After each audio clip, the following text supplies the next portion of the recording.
In this video, I would like to show you how to retrieve multiple checkbox values using PHP. First, let's look at the HTML. Each checkbox needs its own value. Checkboxes that belong to the same group can share the same name.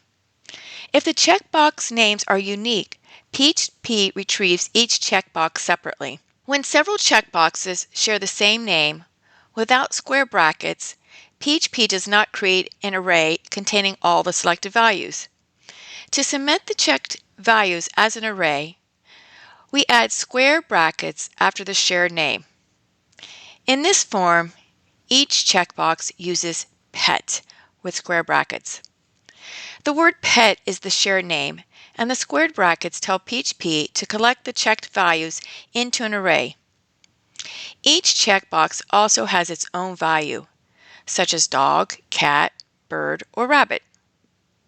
The HTML in this example already uses pet in square brackets, so the form is prepared to submit multiple checkbox values to PHP as an array.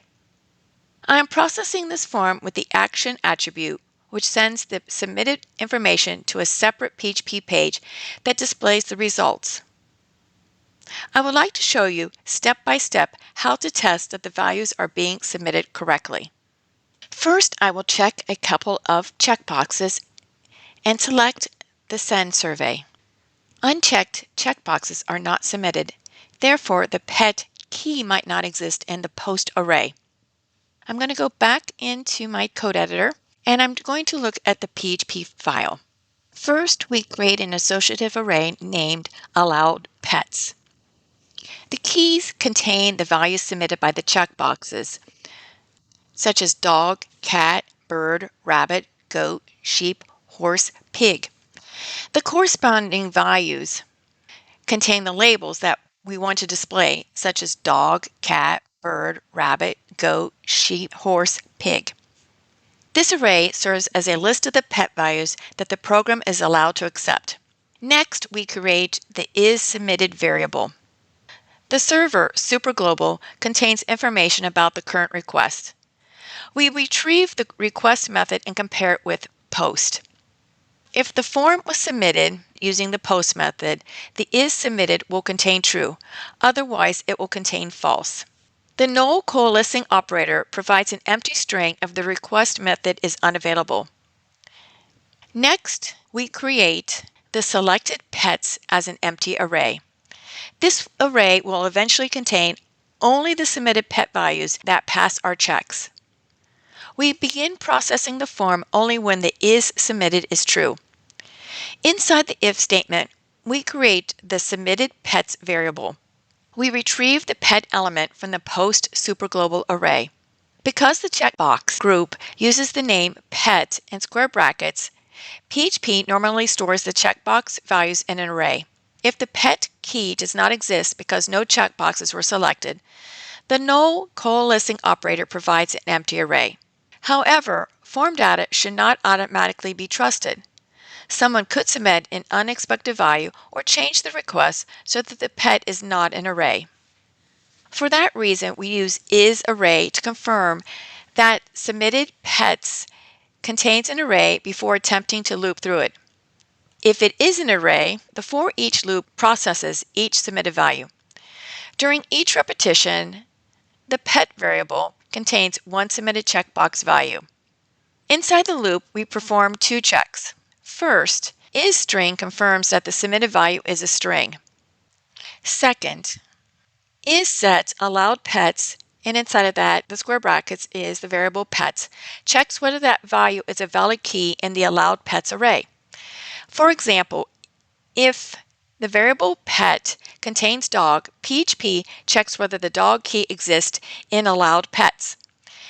If both conditions are true, the value is accepted. The submitted value becomes a key in the selected pets array, and the corresponding display label from allowed pets becomes its value.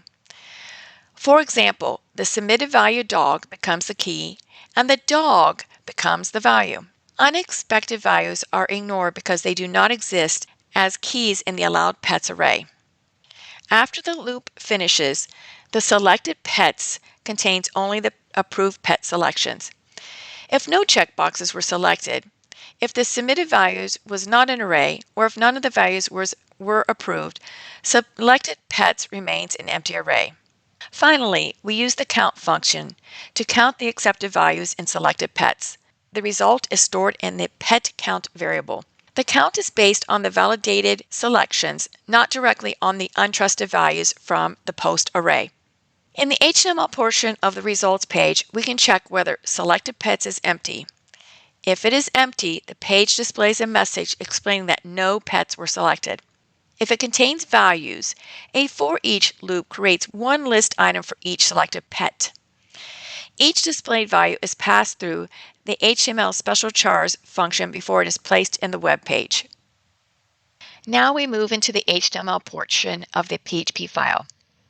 The main element contains the primary content of the results page.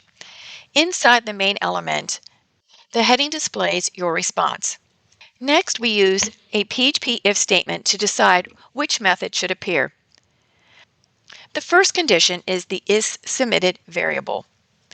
The exclamation point means not. Therefore, the condition asks whether the form was not submitted using the post method. This situation could occur when someone opens the PHP results page directly instead of submitting the form. When the isSubmitted is false, the page displays a message asking the user to submit the pet survey. The words pet survey are a link that returns the user to the form. Next, we use an else if condition. The condition checks whether the selected pets variable is exactly equal to an empty array. The three equal signs perform a strict comparison. PHP checks both the value and the data type. An empty array means that the program does not have any approved pet selections to display. During normal use of the form, this happens when the user submits the survey without checking any pets. The page then displays the message, "You did not check any pets." The else section runs when the form was submitted and selected pets variable contains at least one approved value. First, the page displays the number of selected pets.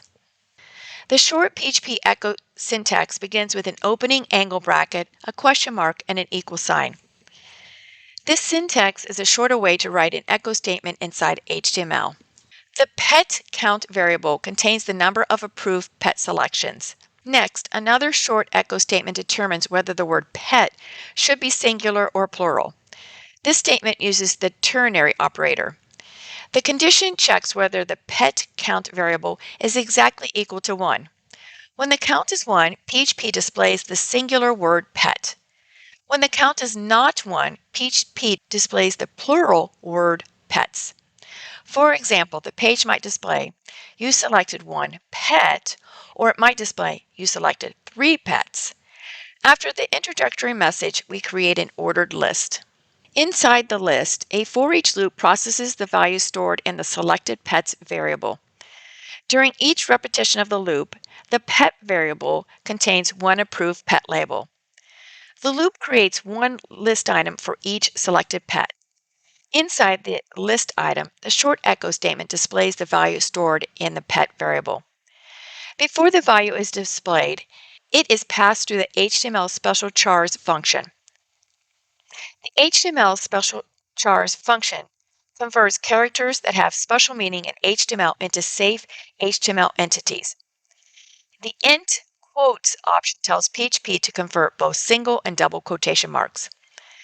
The vertical bar combines int quotes with the int substitute options. The int substitute option replaces invalid character sequences instead of causing the output to fail. The final argument tells PHP that the page uses UTF-8 character encoding. Although the displayed pet labels came from our approved allowed pets array, escaping output remains a good habit whenever PHP places text inside an HTML page. The end for each statement ends the for each loop. We are using PHP's alternative control structure syntax because it is easier to read when PHP is mixed with HTML. Instead of opening and closing the loop with curly braces, the version uses a colon after the for each statement and ends with end for each. The end if statement ends the complete if, else if, and else structure. After the conditional section, the page always displays a link labeled Return to the survey. This link allows the user to return to the HTML form and submit another response. This tutorial showed how a group of related checkboxes can submit multiple values to PHP as an array. The square brackets in the shared name attribute tell PHP to collect the checked values together. The PHP file then checks that the form was submitted, uses an empty array when no checkboxes were selected, confirms that the submitted value is an array, and accepts only the pet values listed in the approved array.